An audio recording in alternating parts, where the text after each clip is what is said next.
दोस्तों, हमारा प्यारा भारत इलेक्ट्रॉनिक इक्विपमेंट के मामले में दूसरे देशों पर डिपेंड है। हम भारत के अंदर इलेक्ट्रॉनिक चीजों को तो बना रहे हैं, लेकिन इलेक्ट्रॉनिक इक्विपमेंट के मामले में हम दूसरे कंट्री पर डिपेंड है, क्योंकि हमारे पास वो रेयर मेटल नहीं है जो इलेक्ट्रॉनिक इक्विपमेंट में यूज होता है। लेकिन कल ही यानी कि 21 नवंबर को एक रिपोर्ट पब्लिश हुई है, जिसमें ये बताया गया है कि IIT रोपर के रिसर्चर्स ने सतलुज नदी के मिट्टी के नीचे हमारे रिसर्चर ने रेयर मेटल टेंटलम को फाउंड किया है। आज के इस वीडियो में हम इसी रेयर मेटल के बारे में जानेंगे कि टेंटलम कौन सा रेयर मेटल है, इसका यूज कहाँ और कैसे किया जाता है, इसके मिलने से अब भारत को क्या क्या फायदा होगा और किन किन इक्विपमेंट की इंपोर्ट बंद हो जाएगी, क्योंकि गाइस टेंटलम का उपयोग इलेक्ट्रॉनिक इक्विपमेंट में किया जाता है। तो बहुत कुछ जानने को मिलेगा इस वीडियो में, बने रहिए हमारे साथ। दोस्तों, आप सभी को पता होगा कि IIT रोवर जो कि पंजाब में है और पंजाब में ही सतलुज रिवर बहती है। ये सतलुज रिवर तिब्बत चाइना से स्टार्ट होती है और भारत के पंजाब से होते हुए पाकिस्तान में जाती है। IIT रोवर के रिसर्चर इस नदी के अंदर कुछ रिसर्च कर रहे थे, इस नदी की मिट्टी की क्वालिटी वगैरह वगैरह, और इसी स्टडी के दौरान इन्हें कुछ ऐसा मिल गया जो कि भारत के लिए काफी फायदेमंद है। और गाइस, आपको बता दें कि ज्यादातर चीजों की खोज ऐसे ही हुई है, रिसर्चर कुछ और रिसर्च कर रहे होते हैं और मिल कुछ और जाता है।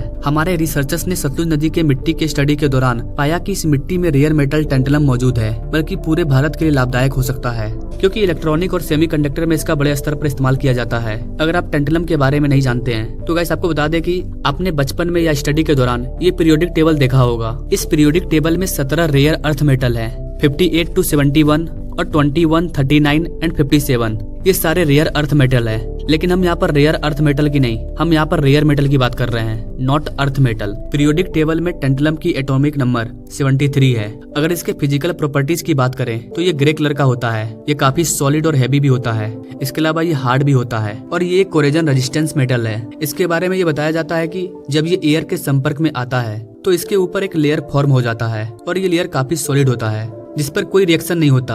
अगर आप इसके ऊपर एसिड भी डाल दें तो भी कोई रिएक्शन नहीं होगा। इसका प्योर फॉर्म काफी डक्टाइल होता है, इसका हाई मेल्टिंग पॉइंट होता है। अगर इस मेटल की बात करें तो इस मेटल का जो खोज है वो 1802 में हुआ था, स्वीडन में। इलेक्ट्रॉनिक सेक्टर में इसका कई यूज है। इलेक्ट्रॉनिक सेक्टर में जो कैपेसिटर होता है उस कैपेसिटर में टेंटलम का यूज किया जाता है, और जो कैपेसिटर टेंटलम से बना होता है उनमें ज्यादा इलेक्ट्रिसिटी स्टोरेज किया जा सकता है as compare to without tantalum capacitor, चूंकि इसका हाई मेल्टिंग पॉइंट होता है और इसीलिए इसका यूज प्लेटिनम के जगह भी किया जा सकता है। इसके अलावा इसका use chemical plant, nuclear power plant, aeroplane and missile के कंपोनेंट में भी किया जाता है। इसके अलावा इसका यूज सर्जिकल इक्विपमेंट में भी किया जाता है, क्योंकि ये हमारे बॉडी के फ्लूइड से रिएक्ट नहीं करता। यानी कि किसी का अगर हड्डी वगैरह टूट जाता है तो उसके हड्डी को ज्वाइंट करने के लिए इस मेटल का यूज किया जा सकता है, क्योंकि ये हमारे बॉडी से रिएक्ट नहीं करता है। तो कुल मिलाकर देखा जाए तो ये मेटल भारत के लिए बहुत ही लाभदायक है। अब यहाँ पर एक और सवाल आता है गाइस कि सडनली से सतलुज रिवर में ये कहाँ से आ गया। तो गाइस, इसके बारे में कुछ क्लियर नहीं है कि ये कहाँ से आया, बट बताया जा रहा है कि मे बी यह हिमालय रीजन से बहकर आ रहा है।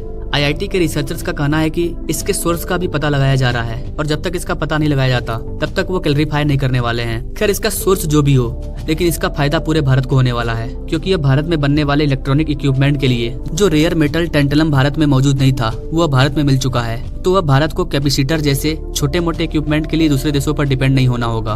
भले ही ये छोटे मोटे इक्विपमेंट है, लेकिन किसी भी बड़े इलेक्ट्रॉनिक इक्विपमेंट को चलाने के लिए इनका होना बहुत ही जरूरी है। आई थिंक गाइस, आप समझ चुके होंगे कि ये जो रेयर मेटल है ये हमारे लिए कितना इंपॉर्टेंट है और इससे हमारे भारत को क्या क्या फायदा हो सकता है। अगर आप ऐसे लेटेस्ट अपडेट के बारे में जानना चाहते हैं तो हमारे चैनल से जरूर जुड़िए। Now thanks for watching this video. मिलते हैं नेक्स्ट वीडियो में एक नई जानकारी के साथ, तब तक के लिए जय हिंद।